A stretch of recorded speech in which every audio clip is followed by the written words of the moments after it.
This lecture is all given in English.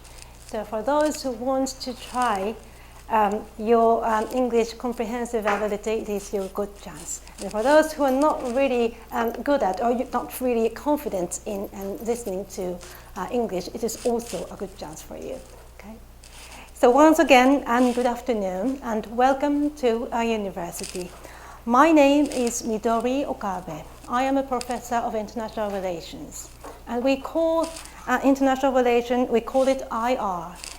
Today, I'll show you part of my lecture on IR, and I hope you'd increase your interest in this area of study.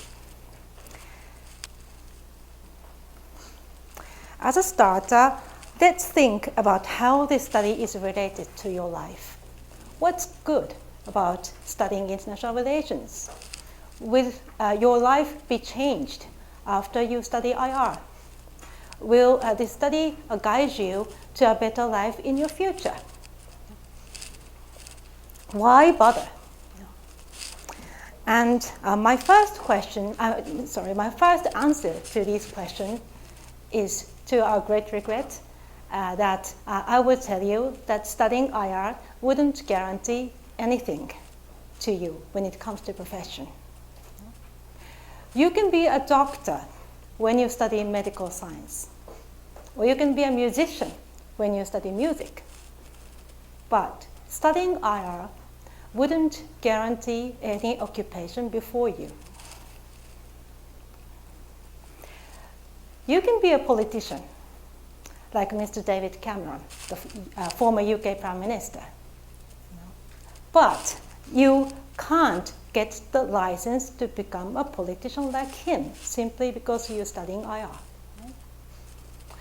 You are also possible to become a civil servant or even a lawyer, but simply getting a license wouldn't lead you to get the exact job. Then why do we study IR? Studying IR is useful when you're at crossroads in your life. In particular, it helps you how to solve conflicts around you. I believe in your life you have a lot of conflicts, big ones, small ones, every kind of conflicts around you. For instance, you'd have to negotiate with the delegation from other countries for the trade deal, like TPP negotiations. Or you'd have to fight a legal battle with foreign investors. In your workplace, maybe you have to compete with your colleagues who came from overseas to get the promotion. And even in your daily life, perhaps you have to fight with a neighbor if the neighbor came from overseas, who makes noise, and you can't take this any longer, even if the noise is from such cuties like them. You have to tell the neighbor, you have the neighbors to let them be in silence in a decent way. And I really don't know how to let the little birds to be silent, right? But anyway, you have to tell them in a decent way. It is much easier to do so when we are friends with each other from the beginning. But if you are not on good terms with each other, then you would need tactics, and a sophisticated one, when you want to settle a dispute.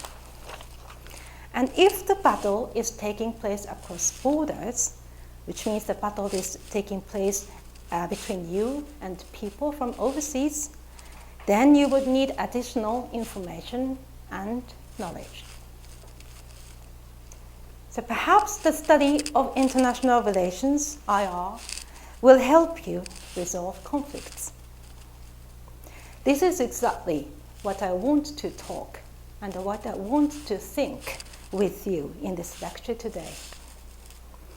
The importance of studying IR is, first of all, to recognize that we, as the human beings, are so silly and naive that we've been repeating the same errors throughout the history. We are doing the same mistakes again and again, and that's what we are doing right now as well. We have experienced so many warfare in the past, and we still see conflicts here and there. We need to pose a question like why people dare to fight with each other, although people know that it does harm for you and for us all. We'd have to ask what makes us be involved in violence despite all sacrifice that we can think of. And when answering these questions, it's also important to take a look at the new phenomenon. Human beings are creatures of repetition, as I told you, but also human beings are a creature of creating something, making something new. We'd have to think about how the new phenomenon becomes influential to interpersonal, interorganizational, and international relations. And eventually we'd have to think about how our creativity will be useful to achieve the perpetual peace, which means the peace, forever, Okay, now then, what matters? What's important for the study of IR? As I just said, it is important to look at IR in terms of its relevance. It is important to think like what's happening in the world. This, I don't know how to point here. Maybe I could point like this. Yes. What's happening in the world at the moment has something to do with your own life. Okay. More precisely, it would be important to think about it in terms of continuity, meaning what's happening in the world today is partially what had happened in the past. For instance, in Syria, almost 500,000 people have been killed and millions displaced over the past 7 years. And it is considered one of the worst conflicts in the world. Well, more than 70 years ago, our country had a fight with the Allied powers during the World War II, and the casualties are estimated at more than 2 to 3 million. 2 to 3 million people died in the war in Japan at the time. And the missing people were unable to count. I don't think it's fair to judge which war is worse, only with numbers of those who are killed, but at least it is fair to say that what's happening in Syria for the time being is partially what had happened in Japan in the past.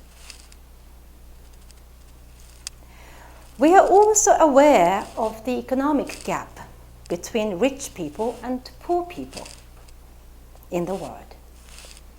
1 person out of 5 people in the developing countries, and these countries are now called the Global South, by the way, are suffering from starvation. You can't say there's nothing to do with us. In 1951, soon after the World War II, the nutritional intake by adult man in Japan was about 1,400 kilocalories per day on average in big cities, which means that it was much less in countryside. And obviously, people at the time were suffering from malnutrition. Wars, conflicts, and underdevelopment make victims at all times. We have to understand this in a way that we haven't yet found a solution. We haven't yet found a solution to eradicate, to give away the absolute risk of war and poverty. even though we have a history of more than 2,000 years.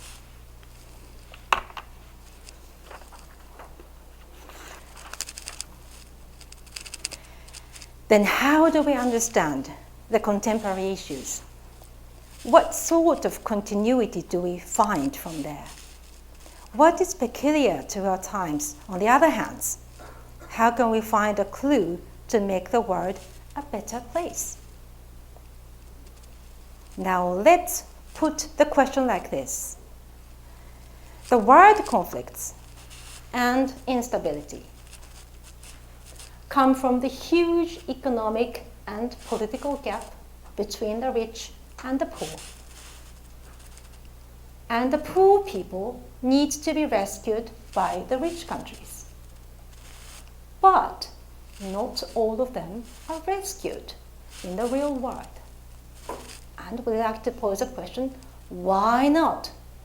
Why not all of the poor people are not rescued by rich countries?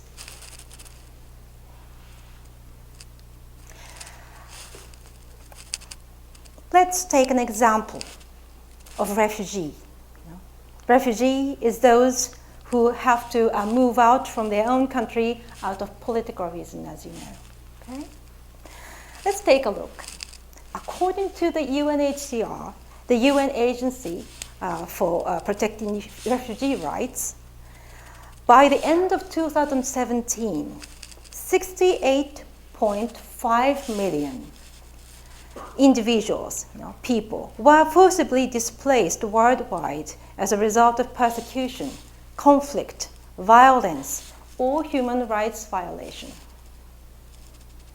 When we think of this number of 68.5 million, it is amazing because it is almost the half of the population in Japan. And what we see from here is that it is developing countries to receive more than 80% of the world's refugees. It says 85% here. 85% of those people, these people, 68.5 million people, were hosted in developing countries, medium-sized and small-sized countries, poor countries.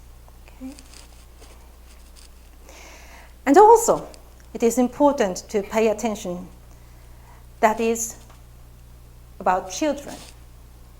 There are more than 75,000 children, mostly from Afghanistan and Syria, who are in other countries without their parents. We say this situation as unaccompanied or separated children issue.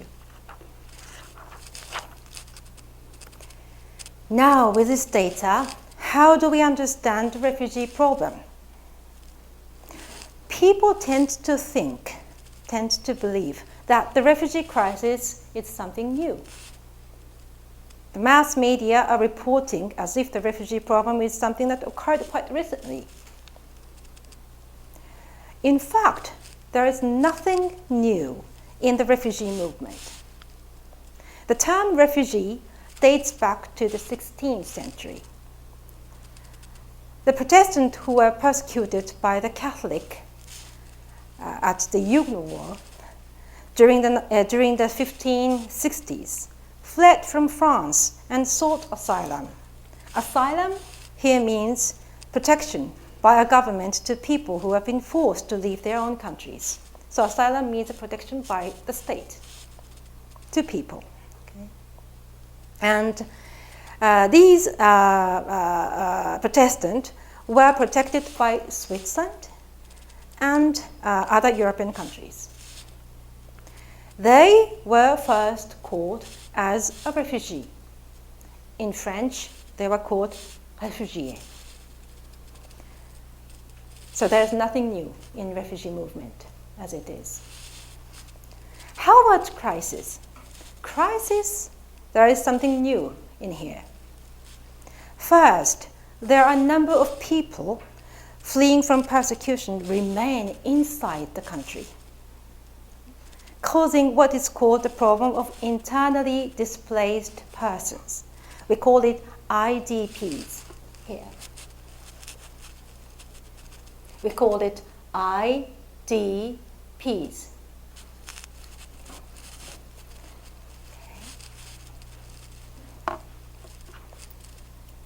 Nowadays, we have much more IDPs than refugees, which means that we have more people who are forced to leave their country but who can't get out of their country and remains inside the country. Okay. This implies that the governability, the capability to govern of a state is at stake, is at risk. Every country should have the capability and willingness to protect its own citizens. But it seems that not a few states are giving up of the responsibilities, letting the international society to settle the problem. Second, we have a problem of so-called here protracted refugee situation. Protracted refugee, meaning that refugees and their families have to live inside the refugee camp for long, long time, over generation and generation.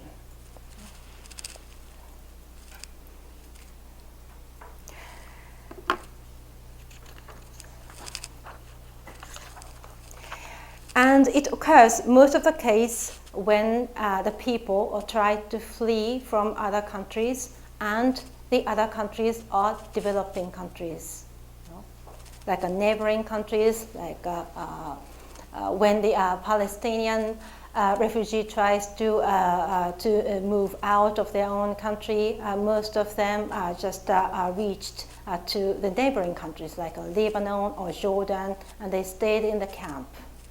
And they have to be here for more than 10 or 20 or sometimes more than 30 years.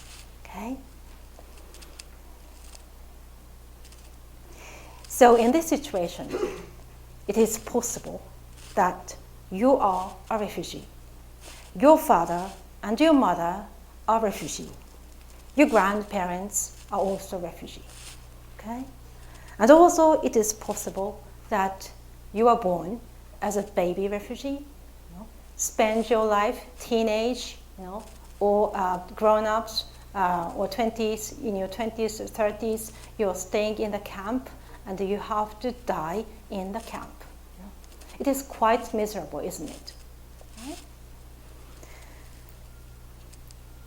There's another aspect that this protracted refugee problem shows, and it is again the incapability of state to solve this problem.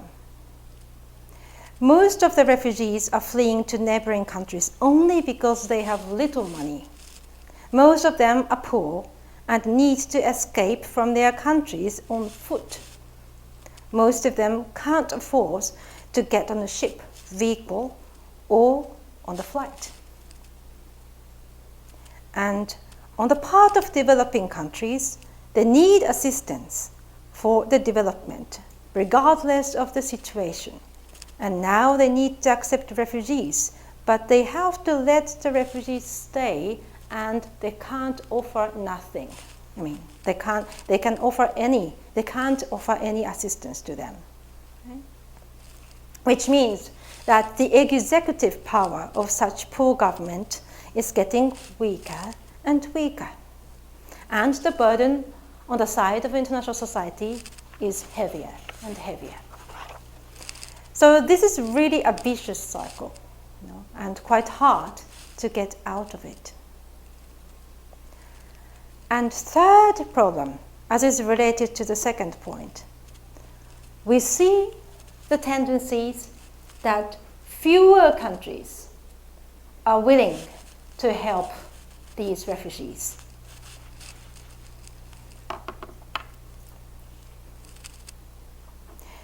As I said, most of the hosting countries of refugees are developing countries. Now, in this situation, you might think that the developed, rich countries could help them. But, to our great regret, it is getting more and more difficult to rely on their help. Why? Precisely because the rich countries are having troubles by themselves. Germany, for instance, decided to receive almost 1 million refugees in 2015. And it was a brave decision by Chancellor Angela Merkel at the time, and she's also on the post. She was and still supported by those who believe that humanitarian assistance is needed for refugees. But she is losing support for those who fear about living with refugees. She is also facing a problem on how to tackle with the most influential right-wing party in Germany, today called as AfD, Alternative für Deutschland, that is gaining its political power. Indeed, we see the rise of right-wing parties utilizing the refugee issues for their election campaign, letting people in fear about living with foreigners, making simple propaganda and try to be attractive to the ordinary people. This is what we call populism. And the parties are becoming so powerful, like the right-wing parties are becoming so powerful in European countries, as well as in the US, that it is not easy for the government to continue its liberal and generous policies towards refugees. On top of that, we have so many other things of global concern nowadays. We have a monetary crisis, we have a government debt crisis in Greece, Italy, and elsewhere in Southern Europe. We also have a Brexit problem, and we also have a problem of a regional conflict, not only in Syria, but also in Southern Africa, Central Africa, and also other parts of the world, including Afghanistan, Iraq, Pakistan, Libya, Somalia, South Sudan, and elsewhere. Okay. There is also a religious confrontation waged by the jihadist or terrorist organizations such as ISIS. On top of that, we see that some of the world leaders at present, notably the US President, Mr. Trump, is very reluctant to be in the international cooperative and networking framework. Mr. Trump is making it clear to leave the Trans-Pacific Trade Network, namely the TPP, and Paris Climate Change Agreement. Also, he questions many other schemes of collaboration among states. All of these are, of course, our greatest concern of the present day. And it is also discourages people who want to protect the rights of refugees. And this is why the humanitarian assistance is more and more neglected.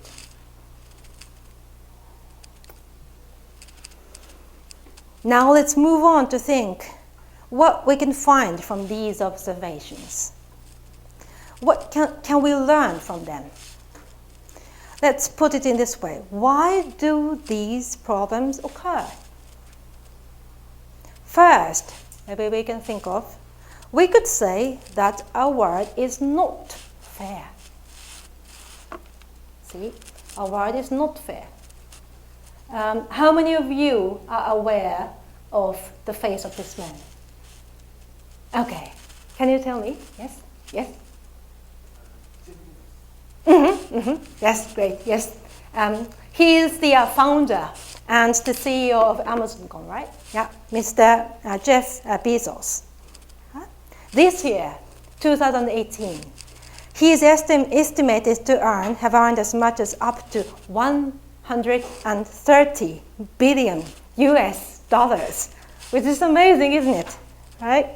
As much as 14 trillion, 500 billion yen. No? For your information, it is just as much as the national budget of Indonesia. No. like a middle-sized country's budget, almost equals to what a single man has earned annually, right? And on the other hand, these people are from the South Sudan. People in South Sudan are considered to live under the worst living standard. On average, in that country, they are living with only $246 per year, almost 30,000 yen per year. And still, that's for the average people, which means that there are much more people who are living even worse situation than them. Okay? And we also know that there are more than 12 million people living in South Sudan. So you can imagine how big the gap between the rich and the poor in the world. Secondly, we could say that our world is in turmoil.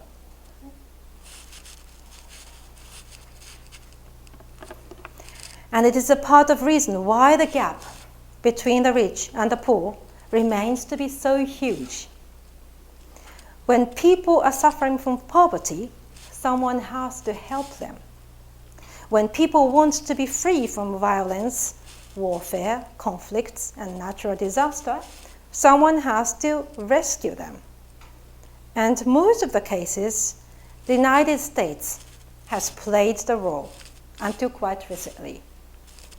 The US has been the most benevolent countries in the world. The situation has changed since the end of the Cold War. It is not completely fair to blame Mr. Trump for this, because it is not entirely his fault. Although it is evident that his diplomacy would surely lead the US to be isolated from the rest of the world. The retreat of the US from the world, as it were, would discourage the other states to help the poor people. When the US doesn't want to help them, then why should the other less rich countries need to help them? Okay.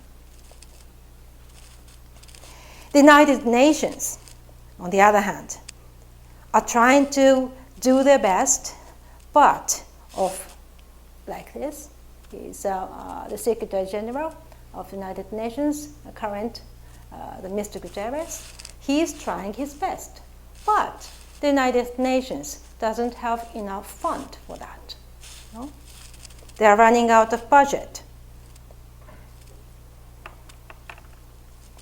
And it is partially because the rich states, the big states, including the US, is reluctant to pay the contribution.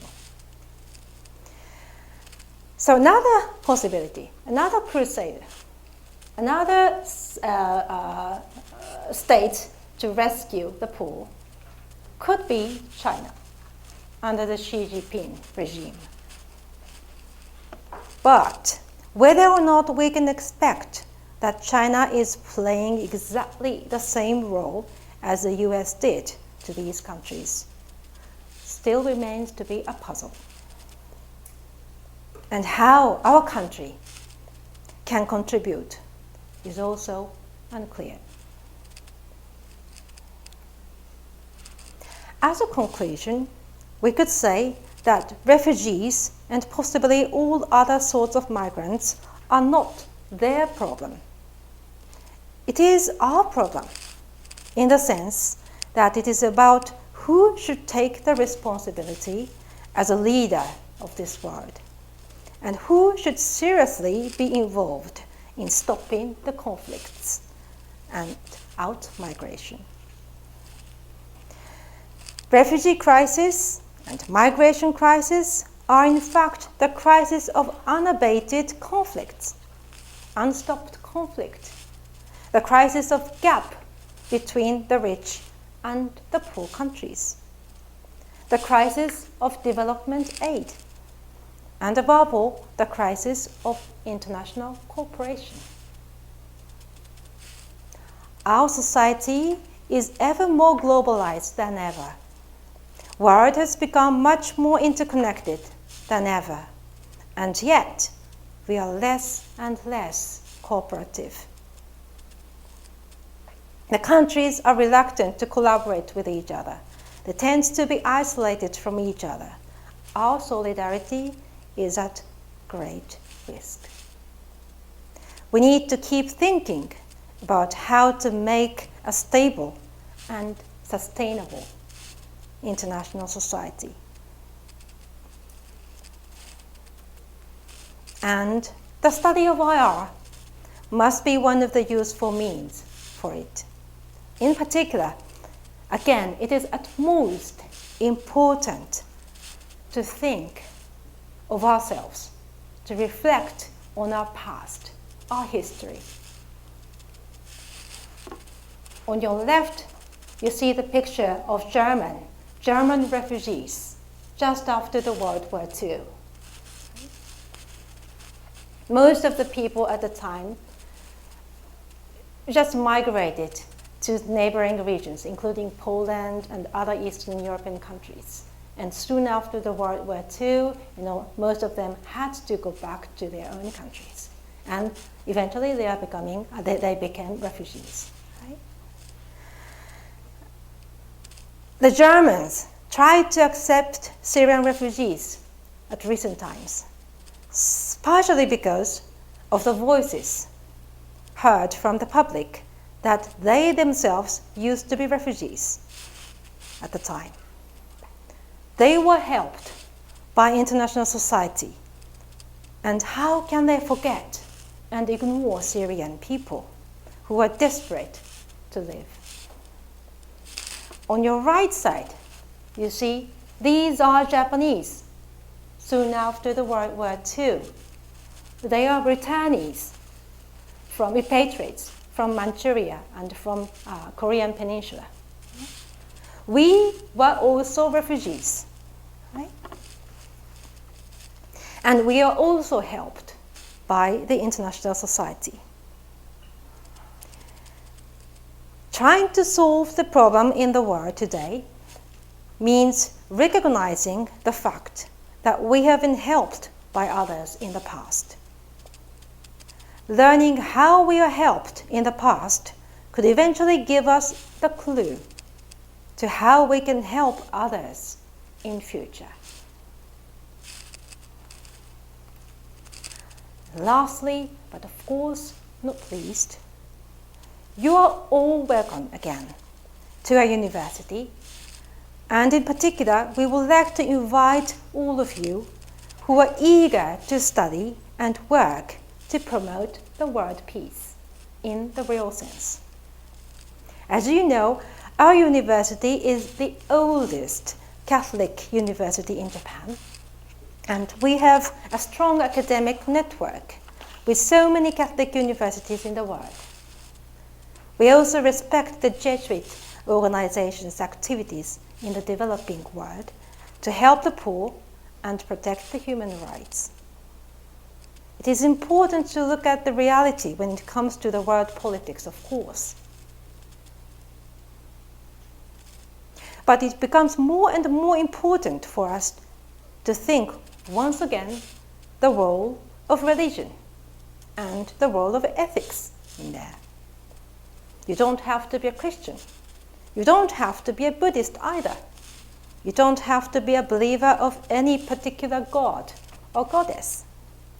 But when you have difficulties in finding out the reason why the human beings can't stop fighting with each other for more than 2,000 years, the ideas on ethics and religion perhaps might give you a clue or two.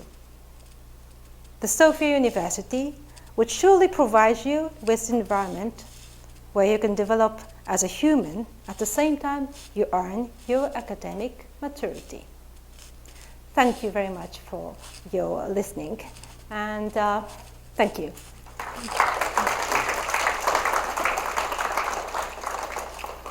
Okay, now let's moving on to the questions and answers period. Those who wants to pose a question of any sorts, just raise your hand. And you don't have to identify yourself, just pose questions of whatever you like. Even in Japanese is fine. Anyone? Yes, please.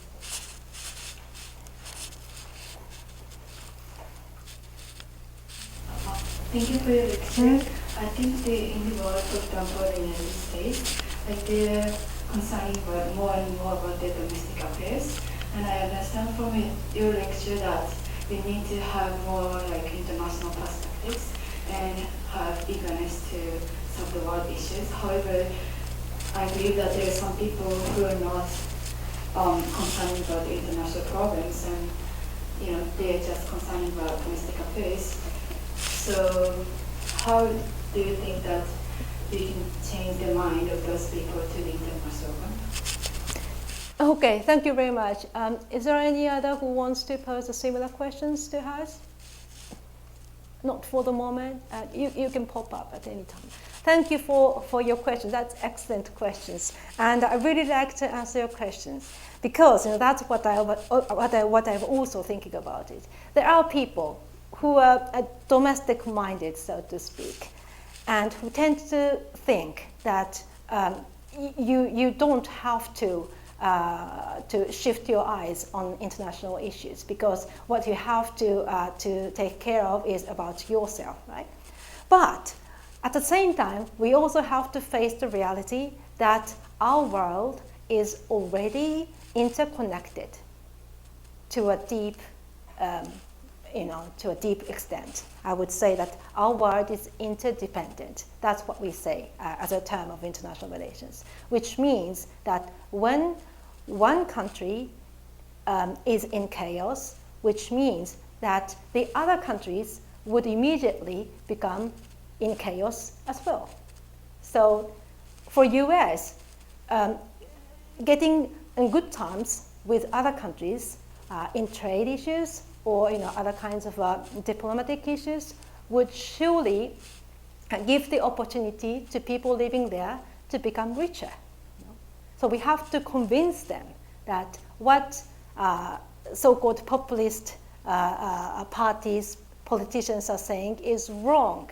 We have to verify with the data or statistics or any other sorts of the possibilities that we can have to show them the fact that interconnectivity is the key for themselves to become richer and have much more stable life than being isolated.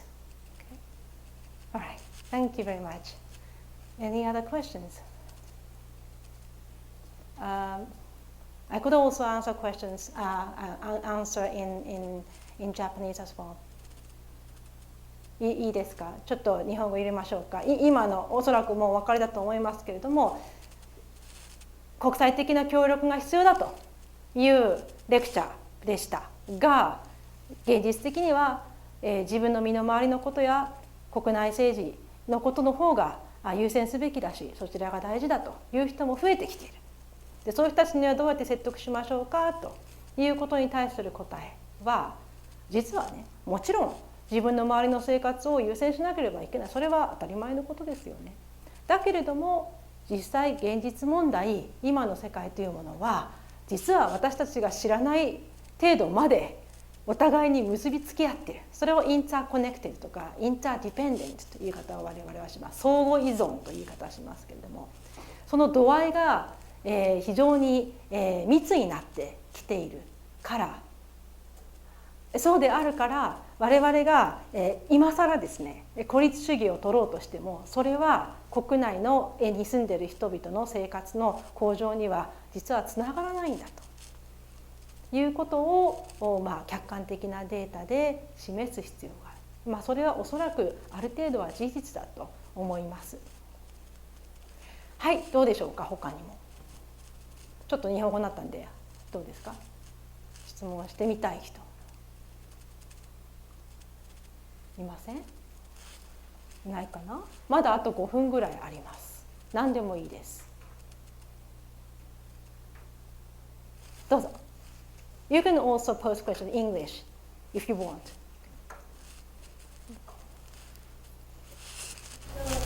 では日本は鎖国してたじゃないですか。はい。それは良かったじゃ悪かったっていうことになりますか？わかりました。ありがとうございます。それもいい質問ですよね。やはりね、国際関係勉強するときに今日の前半にも少し示したけれども、重要なことは昔起こったことが現在も起こりうるという発想を持つのは非常に重要なんですね。でなぜかっていうと、残念なことにいつになっても戦争やまないじゃないですか。もう古代の頃から戦争をしてるんですけど、解決の方法が分かってれば早い段階で戦争なくなってもいいはずなのに、2018年になってもどこかで戦争してますよね。でそれを考えると、歴史を学んで何が悪かったのかということを考えることは非常に重要なんです。だけれども同時に歴史を学ぶ重要性っていうのは、その当時は同じような状況に見えても安定したり、あるいは不安定化したりすることがあるっていうことなんですね。ですので鎖国の状況も一概に悪かったとも言えないし、鎖国の状況こそが最もね、一国の世界における在り方として安定的だっていうふうに言い切ることもできないわけです。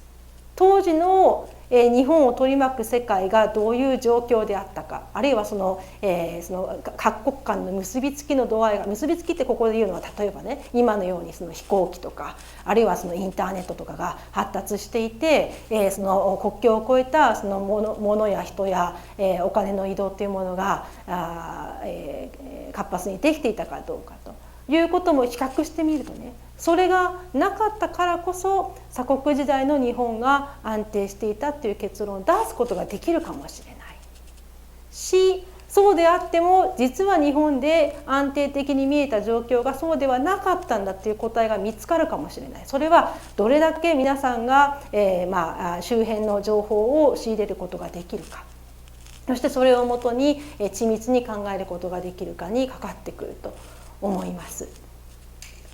お答えになってますでしょうか？大丈夫ですか？はい、ありがとうございます。他どうですか？どうぞ。はい、どうぞどうぞ。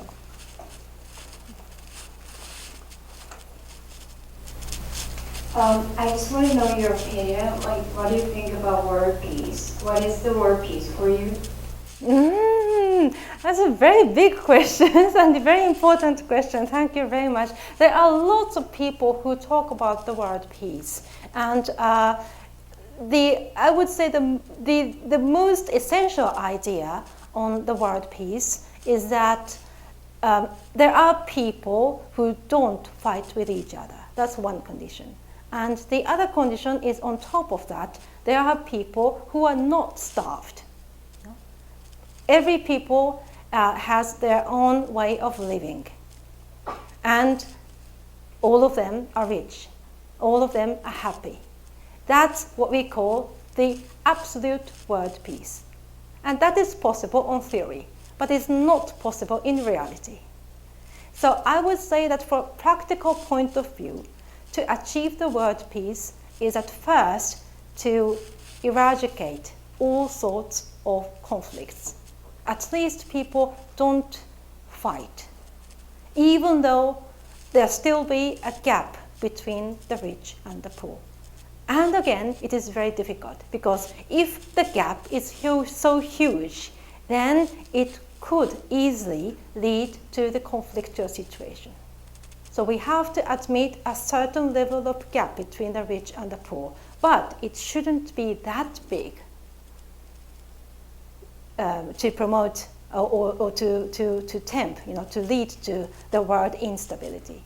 So is it clear to you? はい。ということで、非常に難しい質問。世界平和とは何ですか？世界平和って難しいですよね。日本語になったんで、私も日本語が実はということでもないですけど、ネイティブなので少しベラベラ話しますけれども、レフュジーの話をしました。難民の話で、難民だったので我々も助けましょうよということを言いました。でも助けるにしても実は方法がたくさんある。たくさん受け入れればいいか、いや受け入れた先で不幸せだったら意味がないです。ですので数をね多く受け入れるということが大切というようなことだけを主張する人は、私はねちょっとそれは足りないと思いますね。人によっては本国に帰りたい人もいる、あるいはどこでもいいからいい暮らしをしたい人もいるかもしれない。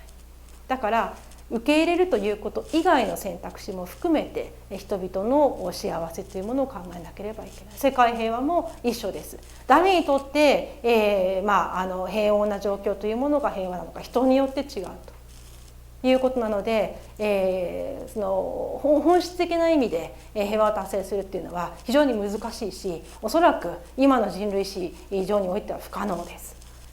でそうであればこそ、まずはできることから始める。まずは紛争をやめると、子どもが、の生命が子どもだけじゃなくてもいいですけども、危険にさらされるような状況をまずは回避するというところから始めるということで、いかがでしょうかというお話をしました。他いかがですか？じゃあこれでどうぞ。さっきパピュラスについて話していただいたんですけど、You can also pose questions in English if you like. いいですか？日本とか、アメリカとかにはどういう影響を与えると思いますか？ポピュリストの話ですか？ヨーロッパのポピュリズムの話が、ヨーロッパのポピュリズムの話、そうね、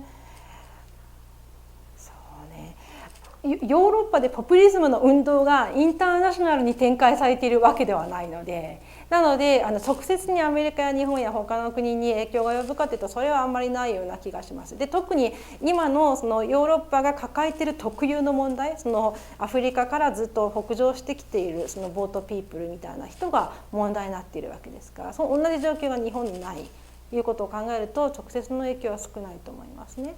ただそういった、その難民が実はねテロリストの予備軍かもしれないとかね、あるいはあまりに多くその社会の不安定化を招くというようなことが一般の人々に受け入れられるようになってくると、全体的にその難民を受け入れる時にはその前にその彼らがテロ活動を起こすか起こさないかということをチェックするような動きが出てくるかもしれないです。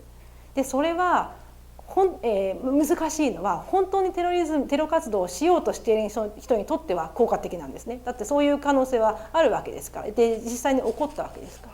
でもそうでない人にとってはやはりいい迷惑という話になりますよね。一番いいのはそういった行動を起こすような人を国が輩出しない。だからこそレクチャーの中に出てきたディベロッピングカントリーズもアシストしなければいけない。どういう意味でアシストするかというと、単に経済援助をするだけではなくて、そこでの政治体制、政治運営、行政の在り方ということについても法治国家としてきちっとやりましょうよというような、よくヨーロッパの人はねエデュケーションって言うんですよね。教育っていうとなんだか上から目線でね私嫌なんですけれども、でもやっぱりそういったふうにその民主主義とは何かとかね、法治国家とは何かっていうこと、あるいはルールオブロー、法の支配とは何かっていうことを、についてのアイデアをですね多くの人が共有してもらうようになってもらわないと、テロリストの活動範囲は広がるし、それからその犠牲になる人、間接的なっていう意味も含めて犠牲になる人は増えてくると思います。そういう意味で日本とアメリカにも影響が及ぶんじゃないかなと思います。よろしいですかね。はい、じゃあどうぞ最後にしましょうかね。はい。あちらのね彼女です。はい。I'm just wondering if you also think that North Korea might also be a source of potential refugee crisis. So like other countries, if they collaborate, they might be able to to crush down, I suppose, a regime, like the key regime that's going on right now. But don't they do so? Is it because of the overwhelming power of the regime, or is it because of fear of potential refugee crisis in North Korea? I mean, the people will go all over the place. Do you feel like North Korea is such a place with a potential crisis? that's again a very important, a very big question, and it is hard to answer your question in a minute. Okay, and that said, I would say that even if the current regime, North Korean regime, collapse, I don't think that Japan would have the immediate North Korean refugee problems, because most of them would evacuate to China or even to South Korea. So we have to think about, as a Japanese government or as a Japanese citizens, we have to think about how the South Korean people would react to the situation. But North Korean refugees were not directly affecting the Japanese government, even if that would happen. And also, why the current regime is not crushed down, I don't think that's something to do with the refugee situation. It's more about high diplomatic and high political issues, meaning that whether or not the Kim is still possessing the power of mass of nuclear weapons, or even if he promised not to develop the nuclear technologies, although there are so many uncertain factors lying in there. So the US and other countries are just wait and see on how he would react. So maybe in that issues has indirect linkage with the refugee issues, but again, even so, it's not directly what the Japanese government has to react. ということでいかがでしょうか。最後はなんか時事問題みたいになってきましたけれどもね、これは私が思うというだけの話をしました。教員というよりは私が一人の研究者として思うという話をした。皆さんがもし他の考えを持っていらしたら、それは自由なのでぜひ考えていただければと思います。はい、それではですね、時間も過ぎましたので、皆さんありがとうございました。改めまして。ということでよろしければ日本語でも英語でもこんな形で授業やってますので、ぜひ機会があればですね、来年以降、皆さんをお迎えできることをお楽しみにしています。以上です。